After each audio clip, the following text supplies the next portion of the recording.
नमस्कार।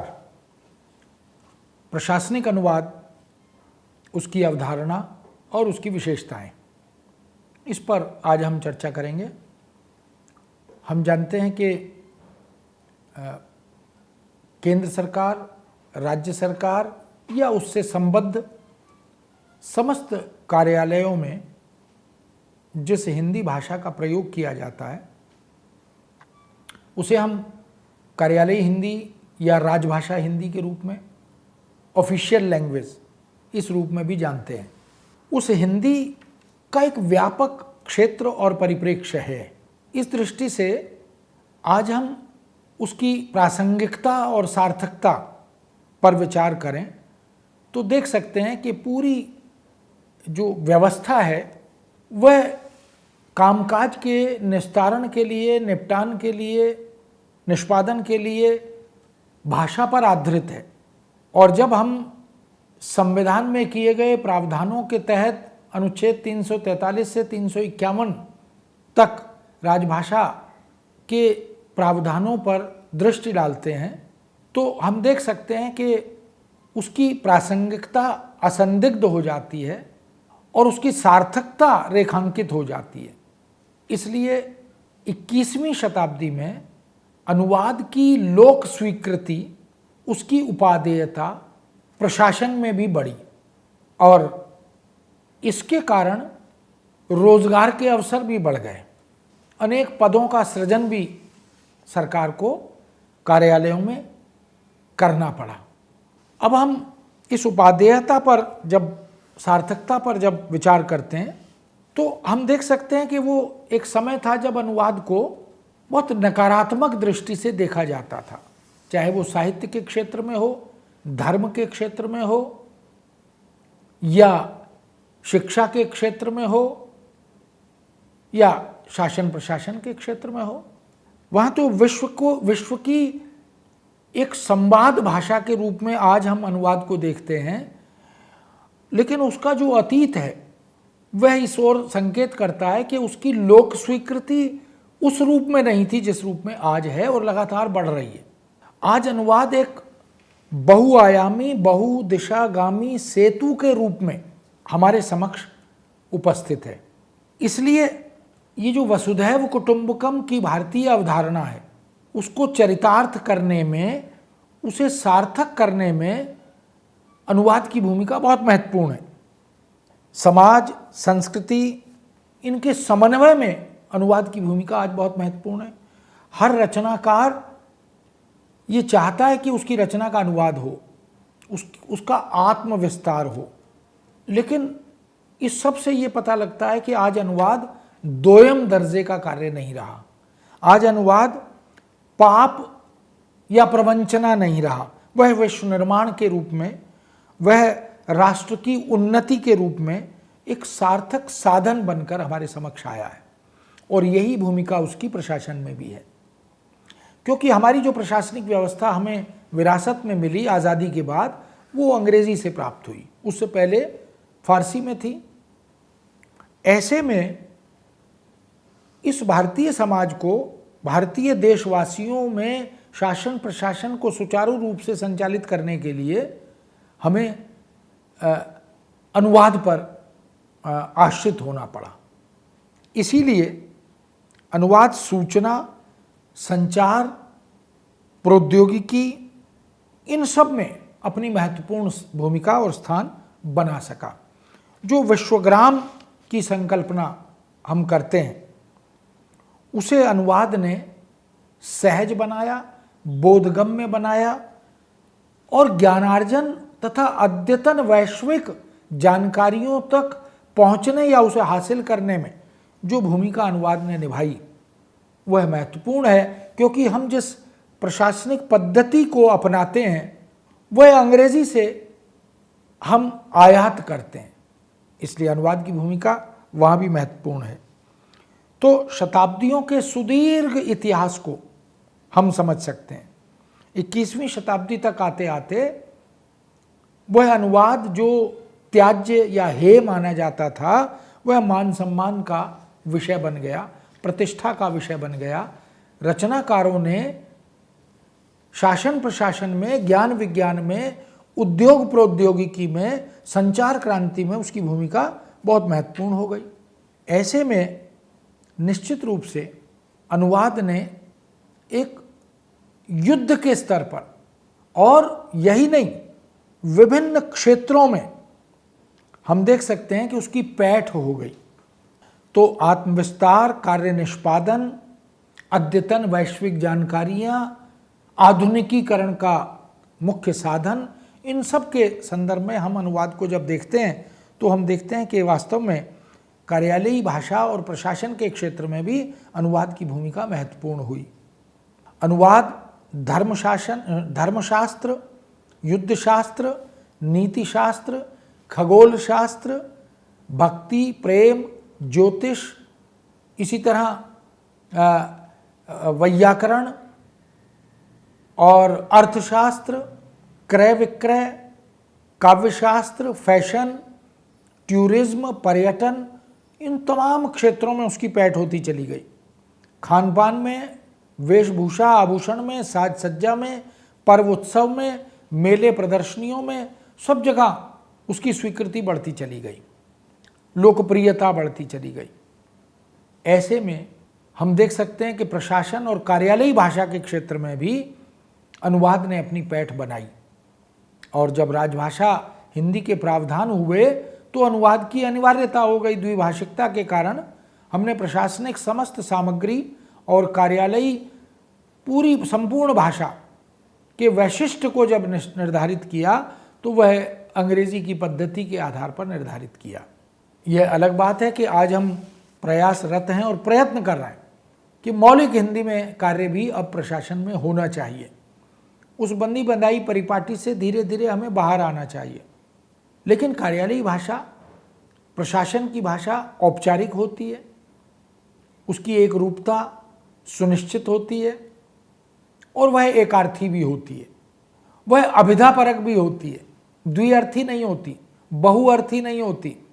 अगर उसमें से दो या अधिक अर्थ निकलेंगे वाक्य या शब्द में से, वाक्यांश में से, तो व्यवस्था के लिए, कार्यालय के लिए, प्रयोक्ता के लिए संकट खड़ा हो सकता है, क्योंकि उसकी व्याख्या, उसकी इंटरप्रिटेशन कोई अपने ढंग से कर सकता है। तो इस कार्यालयी और प्रशासनिक भाषा में, प्रशासनिक अनुवाद में बोधगम्यता सर्वोपरि होती है, सरलता, सहजता सर्वोपरि होती है, कथ्य की स्पष्टता, विषय निष्ठता अत्यंत आवश्यक होती है। इसलिए कार्यालय की भाषा में निर्वैयक्तिकता होती है। यदि मैं कर्मचारी या अधिकारी के रूप में प्रशासन में बैठकर रिपोर्ट लिख रहा हूँ, पत्र का, प्रारूप का लेखन कर रहा हूँ, टिप्पण आदि लिख रहा हूँ, तो मेरा प्रयास यह होना चाहिए कि उसमें मैं प्रतिबिंबित ना हो। यानी व्यक्ति विशेष प्रशासन की भाषा में, कार्यालय की भाषा में, कार्यालयी अनुवाद में प्रतिबिंबित नहीं होना चाहिए। इसलिए व्यक्ति विशेष को केंद्र में रखकर कार्यालय की भाषा नहीं चलती। उसकी संरचना प्रशासनिक नियमों और निर्धारित व्यवस्थाओं के अनुरूप ही निर्मित होती है। प्रशासनिक या कार्यालयी भाषा पैसिव वॉइस में, कर्म वाच्य में चलती है, उसी का प्राधान्य होता है। अनुवाद को ज्ञान प्रसार का सशक्त माध्यम माना गया। प्रसिद्ध विद्वान और रचनाकार आई.ए. रिचर्ड्स, उन्होंने भी इस संदर्भ में लिखा कि translation as one of the most complex activities in Cosmos.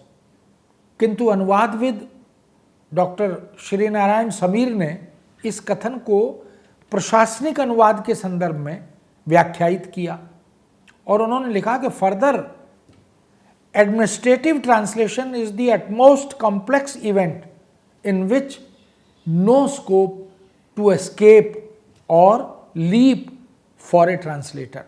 स्पष्ट है कि प्रशासनिक अनुवाद में हम देखें कि ये विश्व की सर्वाधिक जटिल परिघटना है और प्रशासनिक अनुवाद परम जटिल परिघटना के रूप में हमारे समक्ष आता है।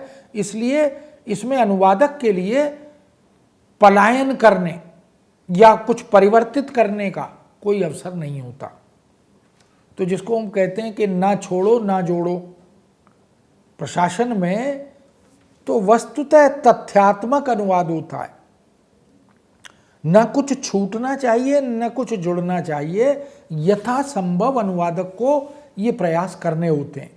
इसलिए हमारे समक्ष जो मुख्य बिंदु प्रशासनिक अनुवाद के निकल कर आते हैं, उनमें सबसे पहले तो प्रशासन से अभिप्राय क्या है, फिर प्रशासन की भाषा का वैशिष्ट्य क्या है, फिर प्रशासनिक भाषा के विभिन्न क्षेत्र कौन कौन से हैं, फिर राजभाषा हिंदी के संवैधानिक प्रावधानों से प्रशासनिक हिंदी का क्या संबंध है, क्या रिश्ता है, प्रशासन की हिंदी और प्रशासनिक अनुवाद की तकनीक अन्य क्षेत्रों में प्रयुक्त की जाने वाली तकनीक से कैसे भिन्न है, क्यों और कितना भिन्न है, प्रशासन में अनुवाद की आवश्यकता क्यों पड़ी, प्रशासनिक अनुवाद की अनुवादक से क्या क्या अपेक्षाएं होती हैं। ये तमाम वो बिंदु हैं जिनको हम प्रशासनिक अनुवाद की अवधारणा के संदर्भ में, स्वरूप के संदर्भ में विचार करते हैं। इसलिए प्रशासनिक अनुवाद की विशिष्ट शब्दावली होती है और ये अवधारणात्मक होती है, ये एक रूपी होती है, एकार्थी होती है, अविधापरक होती है।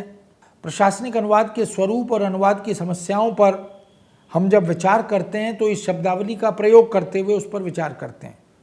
तो अब आवश्यकता इस बात की है कि प्रशासन में जो अनुवाद है उसकी महत्ता, अपेक्षा, आवश्यकता के परिप्रेक्ष्य में ही हम ये विचार करें कि जो दिन प्रतिदिन के प्रशासनिक कार्यों का निपटान करना है उसके लिए भाषा की आवश्यकता अनिवार्य है।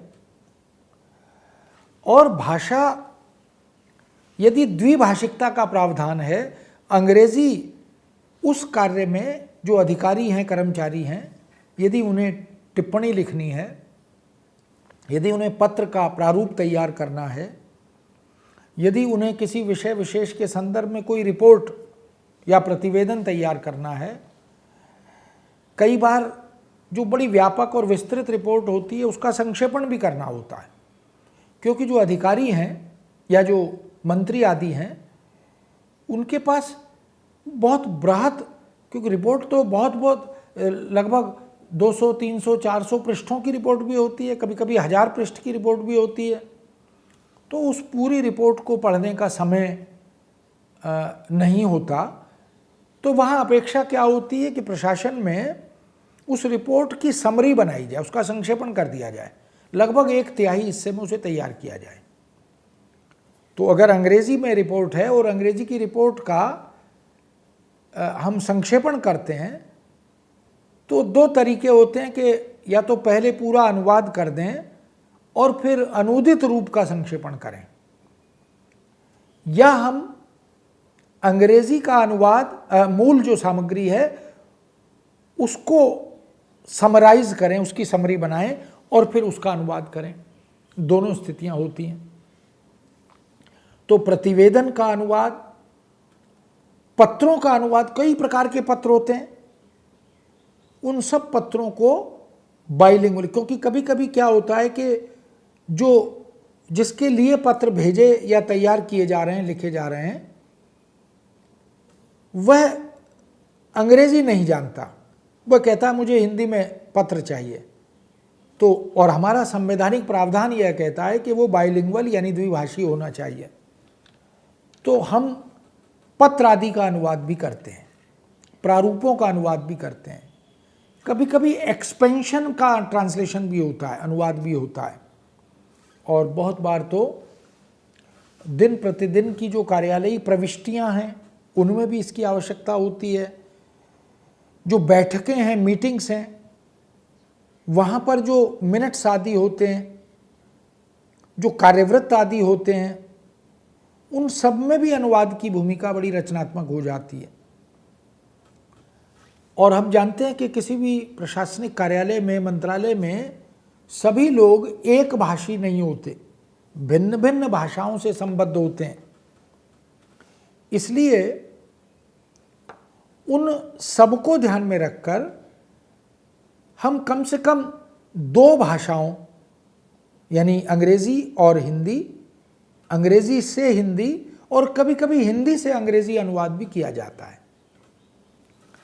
तो ये जो एक अपेक्षा, आवश्यकता अनुवाद की प्रशासनिक कार्य क्षेत्र में होती है, उसमें हम देख सकते हैं कि कुछ एक मानक, कुछ एक सिद्धांत उस अनुवाद के, उस भाषा के बनाए गए हैं। उसमें किसी प्रकार की वैधानिक समस्या खड़ी ना हो जाए, लीगल इम्प्लीकेशन ऐसा ना हो जाए, इसके लिए एक रूपता रहनी चाहिए, एक आर्थी शब्दावली होनी चाहिए, क्योंकि यदि एक शब्द के 2 या 3 या 4 अर्थ निकलेंगे तो फिर पूरे वाक्य या वाक्यांश का अर्थ ग्राहक उस अपने हिसाब से निकाल सकता है। इसलिए अभिधा परक होनी चाहिए। लक्षणा और व्यंजना की गुंजाइश प्रशासन की भाषा में नहीं होती। यही कारण है कि जो प्रयुक्तियां हैं, रजिस्टर्स हैं, इनको हम अगर देखेंगे तो अर्थ तो लाक्षणिक हो सकता है, लेकिन शब्द विन्यास द्विअर्थी या बहुअर्थी नहीं हो सकता। जैसे please do not sit on the papers, अगर प्रशासन के संदर्भ में, कार्यालयी भाषा के संदर्भ में इस तरह की प्रयुक्ति या कथन हो, तो इसका शब्दशः अनुवाद या शाब्दिक अनुवाद हम नहीं करेंगे कि कृपया कागजों पर मत बैठिए। इसका अनुवाद तो हम इस रूप में करेंगे कि जो अभीष्ट अर्थ है इस प्रयुक्ति का या इस प्रयुक्ति के प्रयोक्ता का, वह क्या है, वो क्यों कह रहा है।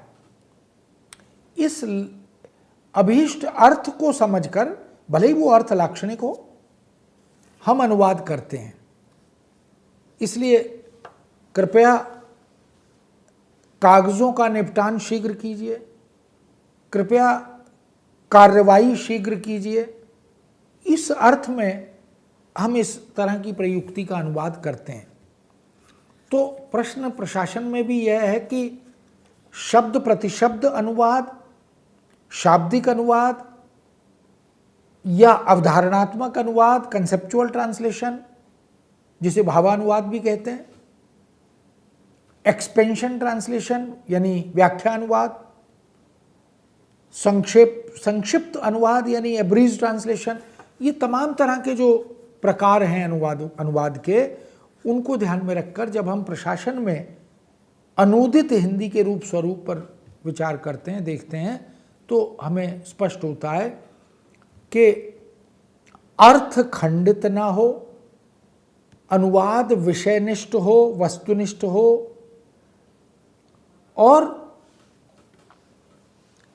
यथासंभव लक्ष्य को केंद्र में रखकर किया जाए। हम कहना क्या चाहते हैं, यह महत्वपूर्ण हो जाता है।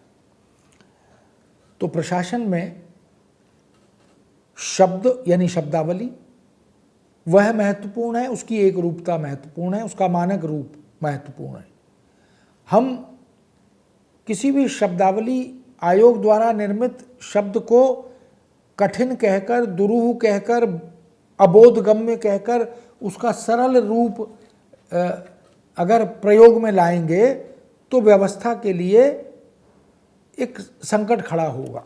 इसलिए यथासंभव हम उससे बचेंगे, और इसमें जो उच्चतम न्यायालय भारत का है उसके भी आदेश हैं कि यूनिफॉर्मिटी ऑफ टर्मिनोलॉजी, यानी प्रशासन में, ज्ञान विज्ञान में या तमाम उन अनुशासनों में जिसके लिए आयोग ने शब्दावली बनाई है, उसी शब्दावली का प्रयोग हमें करना चाहिए जो निर्धारित है, मानक है।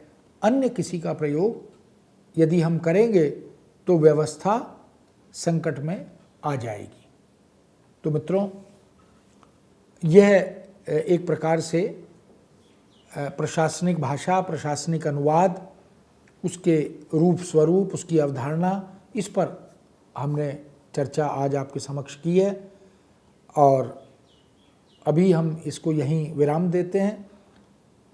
अगले कार्यक्रम में अन्य किसी विषय के साथ हम आपके समक्ष उपस्थित होंगे। आज्ञा दीजिए। नमस्कार।